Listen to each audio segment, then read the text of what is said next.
મને આખું અમદાવાદ ગુજરાત કમળના કારણે જ ઓળખે છે. મારી પાછળ જો કમળનો સિમ્બોલ હટાયેલો તો ઝીરો. એટલે ગૌગંગા ગાયત્રીવાળો જે મંત્ર હતો ભારતીય જનતા પાર્ટીનો અને સનાતન ધર્મને માનવાનો, એને આગળ વધારવાનો, એના કારણે અમે આકર્ષાયા એને ભારતીય જનતા પાર્ટી માટે. જીવન એવું જીવો કે લોકો ફરિયાદ નહીં પણ ફરી ફરીને યાદ કરે. આપણી વચ્ચે કેટલાક એવા લોકો જીવનને એવી દિશા આપતા હોય છે અને એવા કાર્યો કરતા હોય છે કે સમાજ અને આવનારી પેઢી એમના કાર્યો થકી હંમેશા યાદ રાખે છે. મહાદેવભાઈ દેસાઈ આ સ્ટુડિયોના મહેમાન છે. કાઉન્સિલર રહી ચૂક્યા છે અમદાવાદની અંદર. સારા એવા સામાજિક અગ્રણી પણ છે. મને એ જાણવું છે કે ચાની કેટલી થઈ અહીંયા સુધી કેવી રીતે? કદાચ મારા જીવનમાં કંઈક ચમત્કાર થયો ને એવું મને લાગે છે. 10મા ધોરણમાં આવ્યા પછી મને મનમાં એમ થયું કે હવે ફાધર ઉપર આપણે બોજ કેટલા ટાઈમ બનવું. તો મને એ વખતે વિચાર આવેલો. એક મારો મિત્ર હતો, મને ખબર હતું ફાધર લડશે, પણ મને એમ કે મારો ખર્ચો હું જાતે ઉપાડું. એટલે મેં મેમકો 4 રસ્તા પાસે એક ધાબાવાળી ચાલી છે, ત્યાં મેં પાનનો ગલ્લો અને ચાની કેટલી કરેલી. 3 ટર્મ પાર્ટી ટિકિટ આપી. પણ સંતોષ ખૂબ છે જીવનમાં કે ગાયો ભેંસો ચારતા ચારતા અહીંયા સુધી પહોંચે, જેને આમ કોઈ એવી વાત હોય કે એનો વસવસો કાયમ રહે કે યાર આ હોત તો સારું. વસવસામાં તમને કહું તો કોલેજ પૂરી કરીને ત્યારે મને PSI બનવાની બહુ ઈચ્છા. અને આઈ હોપ કે કોઈ સફળ વ્યક્તિની પાછળનું સ્ટ્રગલ આપણે જાણીએ ત્યારે જ આપણને ખબર પડે કે માણસે સફળની મંજિલ સુધી પહોંચવા માટે કેટલા વર્ષો પહેલાંની મહેનત શરૂ કરી હતી, ત્યારે થઈને એમને આ સક્સેસ જીવનમાં મળતું હોય છે. નમસ્કાર. જીવન એવું જીવો કે લોકો ફરિયાદ નહીં પણ ફરી ફરીને યાદ કરે. આપણી વચ્ચે કેટલાક એવા લોકો જીવનને એવી દિશા આપતા હોય છે અને એવા કાર્યો કરતા હોય છે કે સમાજ અને આવનારી પેઢી એમના કાર્યો થકી હંમેશા યાદ રાખે છે. હું છું JD ગુજરાતી અને આજે સ્ટુડિયોમાં મારી સાથે એક એવા ગેસ્ટ છે કે એમની સંઘર્ષ ગાથા ખૂબ ઇન્ટરેસ્ટિંગ છે. કારણ કે સફળતાના શિખર સુધી પહોંચવા માટે એ વ્યક્તિએ એના પાસ્ટની અંદર કેટલો સંઘર્ષ કર્યો છે એ જાણવો પણ જરૂરી છે. એ વ્યક્તિએ જીવનમાં શું કાર્યો કર્યા એ જાણવા પણ જરૂરી છે. અને સમાજ શા માટે એમને પ્રેમ કરે છે એ જાણવું પણ જરૂરી છે. મહાદેવભાઈ દેસાઈ આ સ્ટુડિયોના મહેમાન છે. મહાદેવભાઈ, આપને વેલકમ. પહેલાં તો થેન્ક યુ. અને રાજકારણમાં પણ સારી એવી કામગીરી કરી ચૂક્યા છે. કાઉન્સિલર રહી ચૂક્યા છે અમદાવાદની અંદર. સારા એવા સામાજિક અગ્રણી પણ છે. અને હું એમના વિશે વાંચતો તો ત્યારે મને ખબર પડી કે ચાની કેટલી ચલાવતા હતા. મને એ જાણવું છે કે ચાની કેટલી થઈ અહીંયા સુધી કેવી રીતે? આમાં JD કહું ને તો કદાચ મારા જીવનમાં કંઈક ચમત્કાર થયો ને એવું મને લાગે છે. કેમ કે 1967માં મારો જન્મ થયો એ જગ્યા પૂંજાલાલની ચાલી, મેમકો 4 રસ્તા. જ્યારે અહીંની હું વાત કરું ત્યારે કાલુપુર આ બાજુ અમદાવાદ શહેર નહોતું. કાલુપુર કોટ વિસ્તાર એટલે અમદાવાદ શહેર, બાકીનું બધું જ ગામડાઓ ગણાય. એટલે માનો કે અમે જે રહીએ એ અસારવાની સીમ એટલે અસારવા ગામ ગણાય. અમારી બાજુમાં સૈજપુર ગામ એટલે સૈજપુર ગામ ગણાય. એટલે અમે લોકો ગામડામાં રહેવા આવ્યા હોય એ પ્રકારનું એક વાતાવરણ હતું. પણ એ વખતે શું હતું કે આ જે કાલુપુરથી નરોડા જે કાચો રસ્તો રોડ હતો જ નહીં, ત્યારે અહીંયા મિલો ચાલતી હતી. અને તમને ભૂતકાળમાં તમને કહું અમદાવાદને માન્ચેસ્ટર કહેવામાં આવે છે. એટલે મિલો અહીંયા અમારા ત્યાં લગભગ 15 થી 20 મિલો હતી. એ વખતે તમને નવી લાગશે કે તમારે સરકારી નોકરી કરતાં જો મિલની નોકરી તમે કરતા હો તો એની વેલ્યુ હતી. જો તમારા દીકરા દીકરીનો સંબંધ જો તમે મિલમાં હો તો જલ્દી થાય કે ભાઈ આ બહુ સરસ સુખી સંપન્ન માણસ છે, એવી કે હા એવી ઇમ્પ્રેશન હતી. સરકારી નોકરીની એટલી વેલ્યુ એ ટાઈમે નહોતી. રાઈટ. એક અમદાવાદ પણ એના માટે માન્ચેસ્ટર કહેવાતું, પછી એક બીજું કાણોદર થઈ ગયું. હા, બિલકુલ. પછી બન્યું એવું કે ફાધરનું અહીંયા રહેવા આવવાનું કારણ, મારા ફાધરને 3 ભાઈ છે. એમને રહેવાનું કારણ એ હતું કે અમારો મૂળ ધંધો ગાયો ભેંસોનો હતો. કે મારા ઘરે હું તમને કહું તો લગભગ 150 થી 200 ગાયો ભેંસો હતી. અને અમારો મેઇન વેપાર દૂધનો હતો. એટલે અહીંયા મિલોમાં કામ કરતા કારીગરો એ ટાઈમે ખૂબ સુખી ગણાય. અને એમનો ખોરાકમાં મુખ્ય ખોરાક દૂધનો પણ હતો. દૂધ, લસ્સી, માખણ, ઘી એવું કારીગરો બહુ જ તંદુરસ્ત પૌષ્ટિક આહાર જમતા. એના કારણે દૂધનો વેપાર અમારો ખૂબ સારો. એટલે ત્યારે તો હું તમને કહું તો પેલા દૂધના તાવડા લાગતા અને મિલ છૂટે એટલે કે 7 વાગે શરૂ થાય, 3 વાગે છૂટે, પછી રાતે 12 વાગે છૂટીને ફરી શરૂ થાય ત્રીજી શિફ્ટ.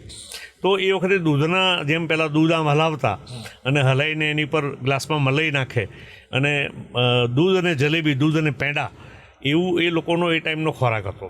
એટલે એના કારણે દૂધના વેપાર અર્થે અહીંયા આવવાનું થયું અને દૂધના વેપારથી અને ગાય ભેંસોના વેપારથી ફાધરે શરૂઆત કરી. નાનપણમાં ખબર નહીં કે મારા ફાધરે આ નિર્ણય કેવી તો બિલકુલ ચુસ્ત અમારા રબારીના માલધારી સમાનના કપડાં પહેરતા, પણ ખબર નહીં એમના મનમાં એ પોતે ભણેલા નહોતા. પણ એ વખતે એમને કોનો સંપર્ક થયો કે શું થયું કે એમણે મને જે પહેલાં ધોરણમાં કે મને પ્રાથમિકમાં મૂક્યો, એ મને બી આજે વિચાર આવે છે કે કેવી રીતે એમને વિચાર આવ્યો છે કે આવી સ્કૂલમાં મૂકવું. એમણે એ ટાઈમે 1972 મને પહેલાં ધોરણમાં રિલીફ રોડ ઉપર કેડીલા સ્કૂલ નામની એક ખૂબ સારી સ્કૂલ હતી. ઓહો. તો એ સ્કૂલમાં મને એમણે મૂકેલો અને ત્યારે તો વાહન વ્યવસ્થા નહીં એટલે મને ઘોડાગાડી લેવા અને મૂકવા આવતી. હું ઘોડાગાડીમાં સ્કૂલે જતો. વાહ. અને એ વખતે ફાધર ભણેલા ન હોવા છતાં એમને ખબર નહીં કયો સંપર્ક થયો અને મને એ સ્કૂલમાં મૂક્યો. અને મૂક્યા પછી 1 થી 7નું શિક્ષણ મારું રિલીફ રોડ ઉપર હાજા પટેલની પોળ કેડીલા સ્કૂલમાં ગયું. 8 થી 11 હું સાધના વિનય મંદિર દોલતખાના સારંગપુર ત્યાં, એટલે મોટાભાગનું શિક્ષણ મારું ત્યાં ગયું. મૂળ સારી જગ્યાએ અને સમયસર તમને શિક્ષણ મળ્યું. હા, એ મારા ફાધરની હું એને દીર્ઘદ્રષ્ટિ ગણું છું. દીર્ઘદ્રષ્ટિ, કારણ કે એ વખત એટલો બધો શિક્ષણનો પ્રચાર પ્રસાર પણ નહોતો. શિક્ષણનો હતો બી નહીં અને આટલે દૂર મૂકવું. માનો કે હું એ વખતે સ્કૂલે જો હું ચડ્ડી, શર્ટ અને ટાઈ હતી, હું ટાઈ પહેરું, ટાઈ ઉપર બિલ્લો હોય તો લોકો અમારા વિસ્તારમાં નવી લાગે કે આ કેવું ડ્રેસિંગ છે. તમે ટાઈ પહેરી હોય અને સ્કૂલે જતા હોય અને એના પર સ્કૂલનો સિક્કો લાગેલો હોય તો લોકોને નવી લાગે કે આ કઈ સ્કૂલમાં ભણે એમ, એવું આશ્ચર્ય હતું. એવી સ્કૂલમાં મને ફાધરે મને ભણાવ્યો. હું વડીલનો ખૂબ આભાર માનું છું કે એ ટાઈમે એ પોતે ભણેલા નહીં, મારા મધર ભણેલા નહીં, છતાં પણ એમને એવો વિચાર આવ્યો કે ના લાય આને હું ત્યાં મૂકું અને સારી રીતે આને ભણાવું અને આના માટે કંઈક કરું. પણ ઘરની સ્થિતિ, ગાયો ભેંસો રાખવાની, દૂધનો વેપાર. 10મા ધોરણમાં આવ્યા પછી મને મનમાં એમ થયું કે હવે ફાધર ઉપર આપણે બોજ કેટલા ટાઈમ બનવું. તો મને એ વખતે વિચાર આવેલો. એક મારો મિત્ર હતો, મને ખબર હતું ફાધર લડશે, હું આ કરીશ તો, પણ મને એમ કે મારો ખર્ચો હું જાતે ઉપાડું. એટલે મેં મેમકો 4 રસ્તા પાસે એક ધાબાવાળી ચાલી છે, ત્યાં મેં પાનનો ગલ્લો અને ચાની કેટલી કરેલી, પણ ફાધરથી ખાનગી રાખેલું મેં. એવું કેમ? એટલા માટે કે મને એમ એવું થયું છે, એવું કેમ એટલે જે મનમાં વિચારતો હતો એવું જ થયું કે એમને 2-3 મહિને ખબર પડી. મારો એક પાર્ટનર હતો જયસ્વાલ કરીને, તો એ સંભાળતો અને હું સ્કૂલેથી આવીને પછી 2-3 કલાક બેસવા જાઉં અને રાત્રે પછી હિસાબ કિતાબ કરવા બેસીએ. એમને એવું હશે કે આ શિક્ષણમાં ધ્યાન નહીં આપે. હા, એટલે એમને પછી 2-3 મહિને ખબર પડી એટલે બહુ લડ્યા. મને કહે યાર મેં તને આટલી સારી સ્કૂલમાં ભણાવ્યો, તને આટલું બધું તારા પાસે ખર્ચો અમે કર્યો અને તું યાર પાનનો ગલ્લો તારે ચલાવતો તો પછી આટલા વર્ષો મારા કેમ બગાડ્યા છે. એટલે એ એમને આઘાત લાગ્યો હતો એમને કે આ છોકરાએ ખોટું કર્યું એમ. પછી મેં એમને સમજાયા બેસાડી કે અમે કાકા કહીએ, પપ્પા ના કહેતા, અમે ફાધરને કાકા કહીએ. કીધું કાકા આમાં એવું નથી, કોઈ મારો ભાવ નથી, મારું ભણવાનું નહીં બગડે, તમે ચિંતા ના કરો. આ તો હવે મારો ખર્ચો હું ઉપાડી શકું, મારી સ્કૂલની ફી હું ભરી શકું, હવે હું કોલેજમાં આવીશ તો કોલેજના ખર્ચાઓ મારા ઉપાડી શકું, એટલા માટે કરું છું, તમે ટેન્શન ના કરશો. પણ એમને ગમ્યું નહોતું, ખરેખર નહોતું ગમ્યું. પછી 2-3 વર્ષે હું કોલેજમાં આવ્યો, FIમાં, એટલે હું HK આર્ટ્સ કોલેજમાં આસામ રોડ ઉપર કુણાલ રેસ્ટોરન્ટની બાજુમાં કોલેજમાં મને એડમિશન મળ્યું અને ત્યાં મારો 12મા સુધી કોમર્સનો અભ્યાસ હતો. મેં FIથી આર્ટ્સ લીધું હતું. મારો ઇન્ડિયન કલ્ચર મુખ્ય વિષય હતો, ભારતીય સંસ્કૃતિ, અને પોલિટિકલ સાયન્સ, રાજ્યશાસ્ત્ર અને જોગ્રાફી, આ વિષય સાથે મેં એડમિશન લીધેલું. અને સમાહુ એ વખતે અમારા ત્યાં એ વખતે જોઈએ તો અમદાવાદ શહેરમાં કહું તો લતીફનો જમાનો હતો. લતીફ એ વખતે બહુ મોટું નામ હતું અને એની ગુંડાગીરી ને એની દાદાગીરી ને એના દારૂના સ્ટેન્ડો ને આ બધું બહુ ચાલતું. એ સમય પણ તમે જોયો? હા, એ સમય અમે જોયેલો ને એ સમયે અમારા કોલેજ ઉપર અમુક ન્યુસન્સ લોકો આપણી દીકરીઓની છેડતી કરતા. એ વખતે ખબર નહીં, અમારે ત્યાં એ વખતે જે ટીમ હતી અમારા બધા છોકરાઓની કોલેજની, અમે બધા ભેગા થયા કે ભાઈ ના યાર આ તો ના ચાલે, કોલેજ આવતી છોકરીઓની આવા ન્યુસન્સ લોકો કરે તો નહીં તો આ વ્યાજબી ના ગણાય. એટલે એ વખતે અમે થોડું તોફાન બી કરેલું અને ન્યુસન્સ લોકો ત્યાં ના બેસે એમાં અમે નાના મોટા ઝઘડા પણ કરતા, પણ અમે ન્યુસન્સ દૂર કરેલું. એના કારણે ફાયદો હતો કે પ્રિન્સિપલ સાહેબ હતા મારા ચિનુભાઈ નાયક સાહેબ, અને યશવંત શુક્લા અમારા ટ્રસ્ટી હતા HK Harivallabh Kalidas arts college. એટલે એમને ખૂબ આનંદ થયો કે ના છોકરાઓ સારા છે. એટલે એમણે મારામાં સ્પેશિયલ કેર રાખી, કેમ કે ભારતીય સંસ્કૃતિ વિશે ચિનુભાઈ નાયક ભણાવતા. એટલે એમણે હું ક્લાસમાં રેગ્યુલર એટેન્ડ કરું, કેમ કે પછી હું ત્યાં CRની ચૂંટણી લડ્યો, એમાં જીત્યો. પહેલા વર્ષે ખજાનચી બન્યો, બીજા વર્ષે CRની ચૂંટણી લડ્યો, હું રમતગમત મંત્રી બન્યો HK કોલેજમાં, ત્રીજા વર્ષે હું GS બન્યો. એટલે ચિનુભાઈ નાયક એક ફાધરની જેમ, વડીલની જેમ મારી ચિંતા કરતા કે યાર આ છોકરો જો આ ચૂંટણીના રવાડે ચડશે તો આનું ભણવાનું બગડશે. પણ એમને મારા પર બહુ જ કંટ્રોલ રાખ્યો. એ વખતે વિદ્યાર્થીઓની હું તમને જેડી વાત કરું તો અમારા પ્રિન્સિપાલ લોબીમાં ખાલી ઊભા રહે તો આખું મેદાન ખાલી થઈ જાય, એટલી રિસ્પેક્ટ પ્રોફેસરની. પહેલાના સમયમાં એકચ્યુઅલી આવું હતું. હા, ગામડે સ્કૂલની અંદરથી જો શિક્ષક નીકળે તો છોકરાઓ બધા સંતાઈ જાય. યસ એ કંઈક કહેશે બીજા દિવસે તો એમ બહુ રિસ્પેક્ટ કરતા. હા, અત્યારના છોકરાઓ સાંભળે નવી લાગે, પણ એ વખતે ખરેખર એવું હતું કે અમારા પ્રિન્સિપલ સાહેબ આમ લોબીમાં ઊભા રહે, ખાલી એમ નજર જ નાખે, નજર નાખેલા આખું મેદાન ખાલી થઈ જાય, બધા પોતાના ક્લાસમાં જતા રહે. કેમ કે રિસેસ 10 કે 15 મિનિટ રિસેસ હોય, એ રિસેસ પતે બધા જતું રહેવું જોઈએ. એટલે એ વખતનો જમાનો જે હતો ને એમાં મને એ વખતે અમારા બીજા પ્રોફેસર હતા સુભાષભાઈ બ્રહ્મભટ્ટ, એ પણ મને ઇન્ડિયન કલ્ચર ભણાવતા. તે એમણે મને નાટકો તરફ વાળ્યો એ વખતે. નહીં તો મને કોઈ ખબર નહીં કે કેવી રીતે શું કરવું, કેમ કોઈ આઈડિયા નહીં એવો. પણ એ વખતે સુભાષભાઈને કંઈક સ્કિલ મારામાં દેખાઈ તો મને કે ના તું હવે મારી જોડે અહીંયા આવી જાય એક્ટિંગમાં. તારે એક અરવિંદભાઈ વૈદ હતા, એમની એ વખતે સિરિયલ બહુ ચાલતી સારી, કાકા ચાલે વાંકા. એ અરવિંદ વૈદ સાહેબ અમને નાટ્ય તાલીમ શિબિર અમારી 10 દિવસની હતી, અને અમારા HKમાં એક સારું HK આર્ટ્સનો એક હોલ હતો અમારો પોતાનો. તો અમને હોલમાં એ એક્ટિંગ કેવી રીતે કરવી, નાટકમાં રોલ કેવી રીતે ભજવો, એ અમને અરવિંદ વૈદ સાહેબ અમને શીખવાડતા. એક ભાવસાર હતા, એ અત્યારે અમારા કોર્પોરેશનના કોચ બી હતા, અત્યારે લગભગ કદાચ એ છે નહીં, પણ એ ભાવસાર પણ અમને એ વખતે ત્યાં આવતા અને શીખવાડતા. એ વખતે તમને નવી લાગશે, એક અભિજાત જોશી અમારી જોડે ભણતો.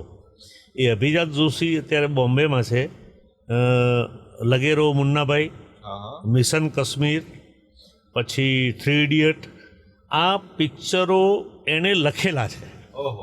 એ અભિજાત જોશી અમારી સાથે ભણતો, અને અત્યારે એ આ પિક્ચરોને લખ્યા ને ખૂબ જ મોટો રાઇટર છે અને ખૂબ મોટો નામ કમાવે છે. એટલે એવા વ્યક્તિઓ સાથે અમને ભણવા મળ્યું. અને એમના ભાઈ નાના એક સૌમ્ય જોશી હતા, એ અત્યારે પ્રોફેસર છે અને HK કોલેજમાં ભણાવે છે. પણ HK કોલેજના અમારા પ્રોફેસરો, શિક્ષકો બધા જે હતા એ અમને બાળકો જેવું રાખતા. અત્યારે આપણે કહીએ તો નવે લાગે, પણ એ વખતે અમને ખૂબ સારી રીતે રાખતા. પણ પછી શું થયું કે જે કોલેજમાં આ ઇલેક્શનનું જે પેલું થયું અને આજે પ્રમાણે અમે ન્યુસન્સ સામે લડ્યા ને એ બધું થયું, એટલે કોલેજમાં CR બન્યા, GS બન્યા, એટલે યુનિવર્સિટીની ચૂંટણીમાં અમે લોકો રસ લેવા માંડ્યા. અને એના કારણે ત્યાં અમને ભાજપમાં જવું, કોંગ્રેસમાં જવું એવું કોઈ મગજમાં આઈડિયા નહોતો કે ભાઈ કઈ પાર્ટીમાં જવું, એવું કોઈ ખબર જ નહોતી અમને. પણ અનાયાસે ત્યાં અમારું ગ્રુપ બન્યું. એ ગ્રુપ બધું ખૂબ સારું હતું અને એમણે ભારતીય જનતા પાર્ટી માટેની, તો ભારતીય જનતા પાર્ટી સત્તા પર નહોતી ત્યારે, સત્તા પર નહોતી એ વખતે અમે લોકો ભારતીય જનતા પાર્ટીમાં એ ટાઈમે અમને ભારતીય જનતા પાર્ટી કરતાં ભાઈ કહું તો અખિલ ભારતીય વિદ્યાર્થી પરિષદ ABVPમાં અમને ત્યાં પહેલી વાર જોડ્યા. અમે ABVPમાં એ વખતે કામ કર્યું અને એ વખતના અમારા સમયના ઘણા બધા છોકરાઓ, કોઈ મુખ્યમંત્રી બન્યા, ગૃહમંત્રી બન્યા, મિનિસ્ટરો બન્યા, ધારાસભ્યો બન્યા. એ અમારી સાથેની આખી ટીમે ખૂબ પ્રગતિ કરી અને અમને પણ એ ટાઈમે ઘણું બધું શીખવા બી મળ્યું. અને અમારી જર્ની 90-92થી ભારતીય જનતા પાર્ટીમાં, એટલે બધા તમને ઓળખતા પણ હોય. હા, અત્યારે કદાચ આપણા મુખ્યમંત્રી છે એને અમે બંને સાથે 2010માં કોર્પોરેટ હતા, ભૂપેન્દ્રભાઈ પટેલ સાહેબ. પછી નરેન્દ્રભાઈ જ્યારે 92-94-95માં જ્યારે સંગઠનનું કામ કરતા ત્યારે અમારા નરોડા રોડ ઉપર ખૂબ પ્રવાસ કરતા, મારા ઘરે પણ આવેલા. અને એ વખતે તુષારભાઈ દેશમુખ અમારા પાર્ટીના જૂના હતા. અમારું જૂનું કાર્યાલય ખાડિયા ગોલવાડમાં હતું. ત્યાં નાથા કાકા અને પ્રહલાદભાઈ પટેલ ને આ બધા જૂના નેતાઓ તો અમે અમારી શરૂઆત હતી, એમની સાથે એટલો બધો ગરોબો નહીં, પણ એ વખતના એ બધા લોકોએ અમને ખૂબ માર્ગદર્શન આપેલું અને એ વખતે અમે ભારતીય જનતા પાર્ટીમાં જોડાયા. પણ ત્યારે ખબર નહોતી કે આપણે કંઈ કોર્પોરેટર બનવું છે કે આપણે કંઈ પેલું કરવું છે. બસ સંગઠનનું કામ અમે કરતા, કેમ કે સત્તા તો ક્યારે આવશે શું આવશે એ કોઈને કંઈ ખબર બી નહોતી. પણ જે ભારતીય જનતા પાર્ટીની સનાતન ધર્મની વિચારધારા અને જે હિન્દુત્વની વિચારધારા હતી એ અમને સ્પર્શી ગઈ. કેમ કે આજે ગૌ ગંગા ગાયત્રી, એટલે અમે તો ગૌપાલક છીએ, ગાયોને રાખનારા, ગાયોને પૂજનારા, માતાજીને માનનારા અમારો સમાજ છે. એટલે ગૌ ગંગા ગાયત્રીવાળો જે મંત્ર હતો ભારતીય જનતા પાર્ટીનો અને સનાતન ધર્મને માનવાનો, એને આગળ વધારવાનો, એના કારણે અમે આકર્ષાયા એને ભારતીય જનતા પાર્ટી માટે અને અમે અમારી રીતે ખૂબ એમાં. પછી અહીંયા કોર્પોરેશનમાં મેં તો એવું પણ જાણ્યું કે તમે હમણાં છેલ્લે બધા જ મેમ્બર્સને વિન કરાયા. હા, એટલે જ્યાં એ બહુ વર્ષો પછી મતલબ. હા, એટલે એમાં એવું થયું કે અમદાવાદ શહેરમાં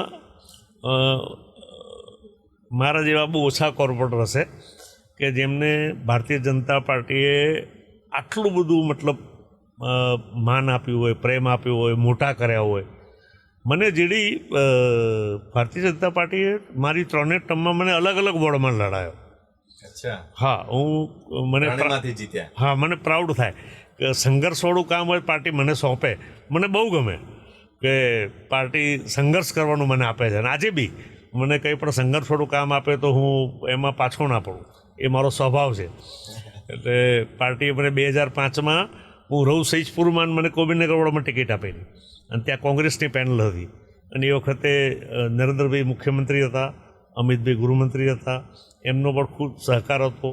ત્યારે અમારા જગદીશભાઈ પટેલ શહેર પ્રમુખ હતા અને એ વખતે ધારાસભ્ય અમારા પ્રદીપસિંહ જાડેજા સાહેબ હતા સારવામાં, જે ગૃહમંત્રી બી પછી રહ્યા.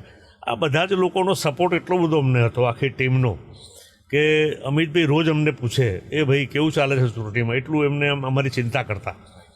અને એ વખતે આખી ટીમના કારણે પહેલીવાર ત્યાં કોબીનગરમાં ભારતીય જનતા પાર્ટીની પેનલ આવી ઘણા ટાઈમ પછી.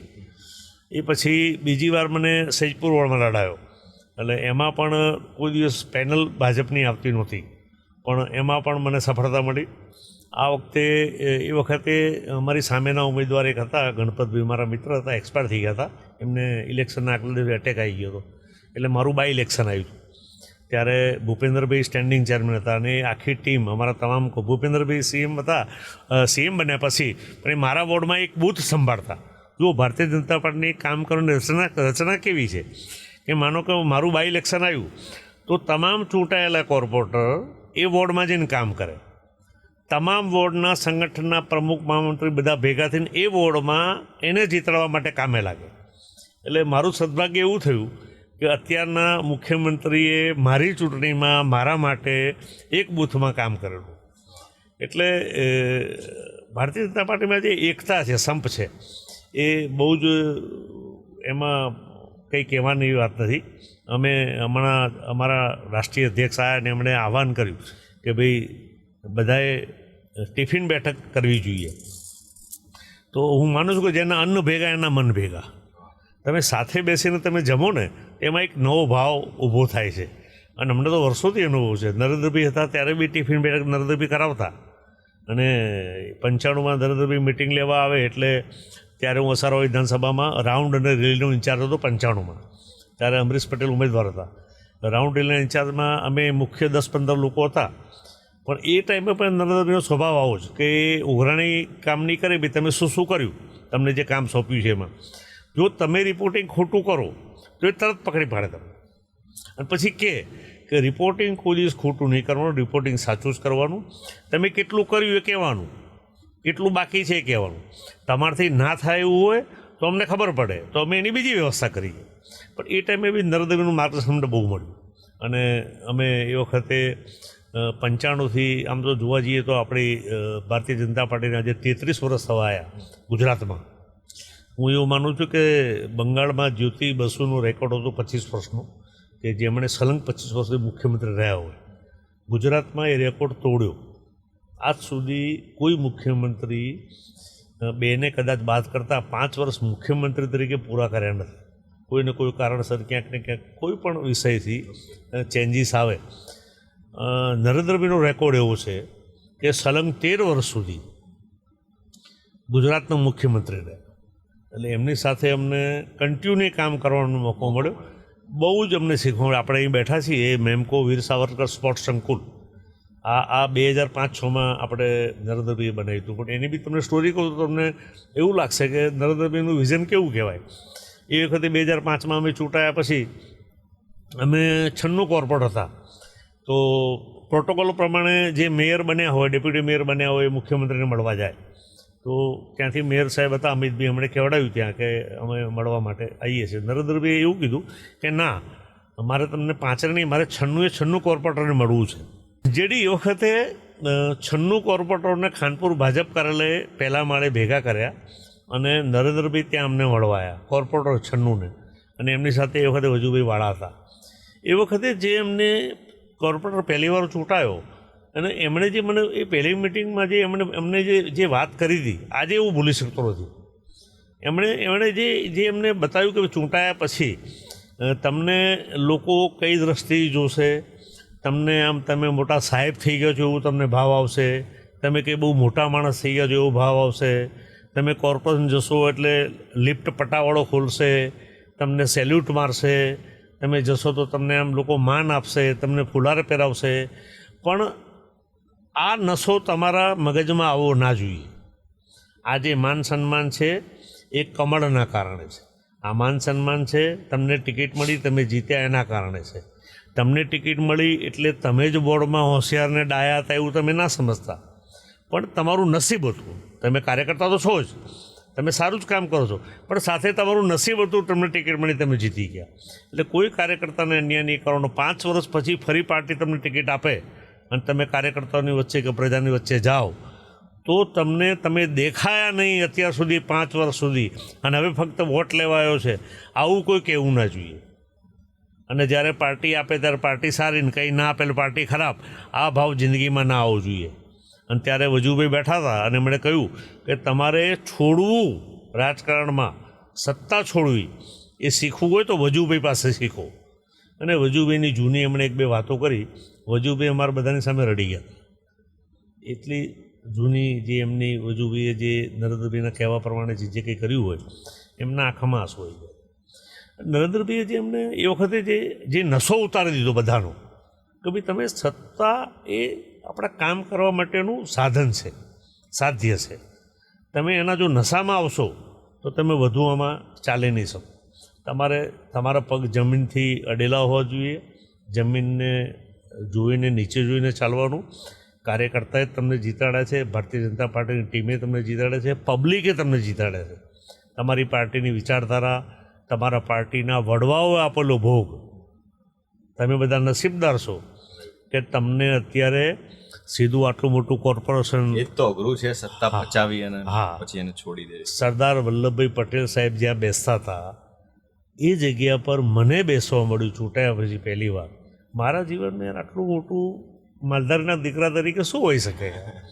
40માં જન્મ્યા હોઈએ, 40માં મોટા થયા. અરે બિલકુલ, મને ખૂબ આનંદ છે. મને ભારતીય જનતા પાર્ટીએ ખૂબ આપ્યું છે મારા જીવનમાં. મને આખું અમદાવાદ, ગુજરાત કમળના કારણે જ ઓળખે છે. મારી પાછળ જો કમળનો સિમ્બોલ હટાવેલો તો 0. કમળ ના હોય તો મને કોઈ ના ઓળખે. અને સરદાર સાહેબ જ્યાં બેસતા હતા ત્યાં મને બેસવા મળ્યું. એ ગુરુમાં મને ગાંધી હોલ, આજે પણ અમે એને હેરિટેજ તરીકે જાળવી રાખ્યો. કોર્પોરેશન નવું બિલ્ડિંગ બનાવ્યું, ગાંધી હોલ આજે બી સાચવી રાખ્યો.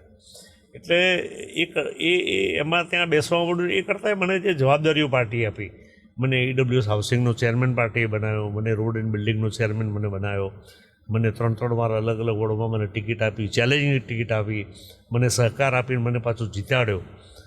અને મને રોડ એન્ડ બિલ્ડિંગમાં બી જેડી 5000 કરોડનું બજેટ, 5000 કરોડનું બજેટ તમને ચેરમેન તરીકે લોકોના હિતમાં, અમદાવાદના તમામ બ્રિજ એમાં આવે, તમામ રસ્તા એમાં આવે, તમામ સ્ટ્રીટ લાઇટ એમાં આવે. આટલું મોટી કમિટીનું ચેરમેન મને પાર્ટી બનાવે અને મને બહુ સંતોષ છે એમાં કામ કરવાનું.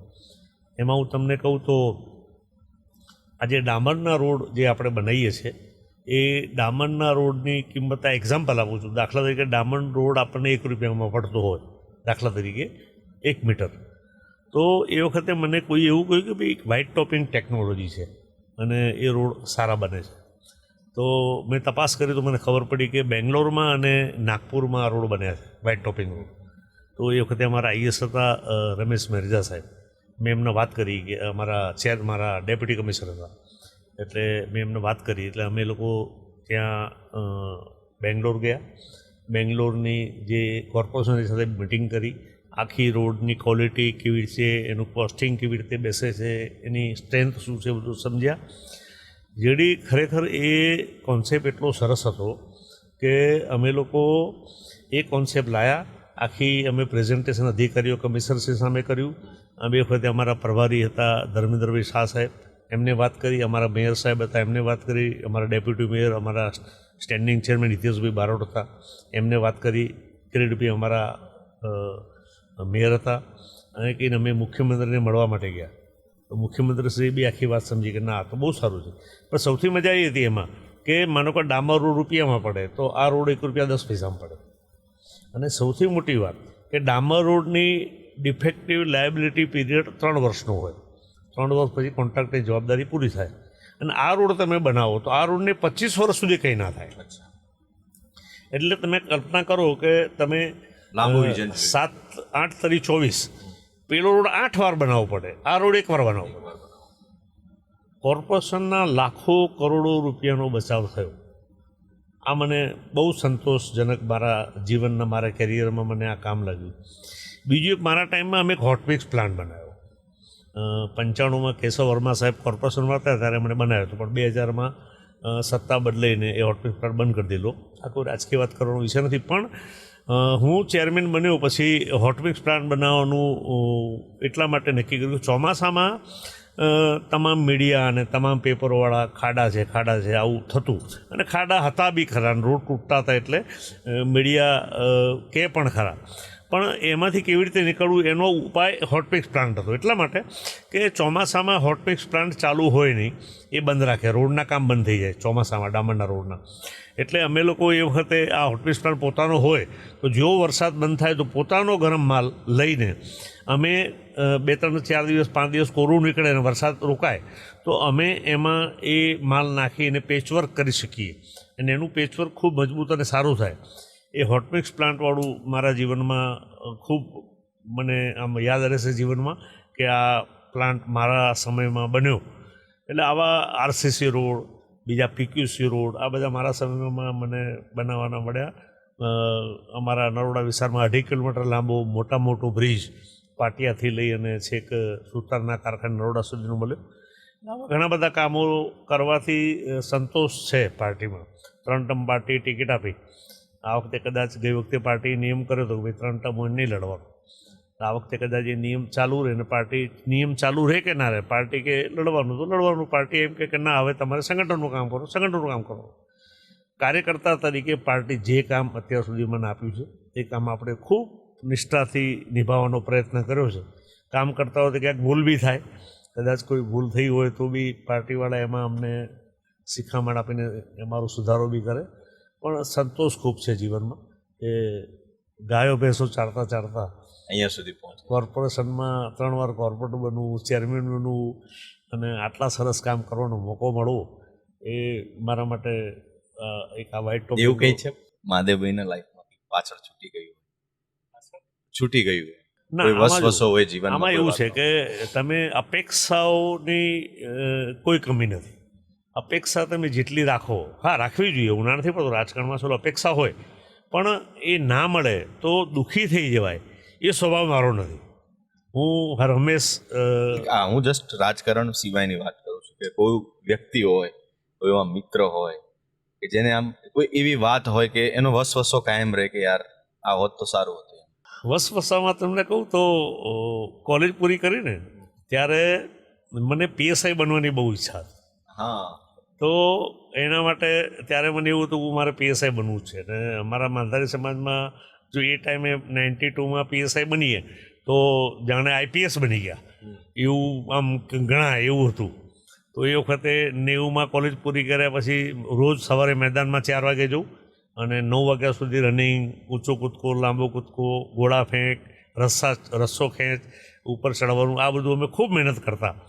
અને મારી સાથે મારી કોલેજના છોકરાઓ હતા, એ બધા અમે અમારી 30-35 છોકરો ટીમ હતી. કુદરતી એ વખતે 83 પછી પીએસઆઈની ભરતી પડી નહોતી, 83 પછી, અને સીધી 92માં પીએસઆઈની ભરતી આવેલી. એટલે અમે બધા રાહ જોઈને બેઠેલા. એટલે અમે તો ધમધમાઈને મહેનત ચાલુ કરેલી. સવારે 4 વાગે જઈએ SRP ground, Saidpur headquarter 2, group 2, અને ત્યાંથી અમે 9 વાગે આવીએ. અને પછી સાંજે 4 વાગે જો રાતે 8 વાગે આવીએ. બસ આખો દિવસ રનિંગ ને લાંબો કૂદકો ને ઊંચો કૂદકો ને આ જ કરવાનું. નસીબ મારા કેવા એમાં સારા કે એમાં હું રિટર્નમાં પાસ થઈ ગયો, ફિઝિકલમાં બી પાસ થઈ ગયો, પણ ઓરલમાં હું રહી ગયો એ ટાઈમે.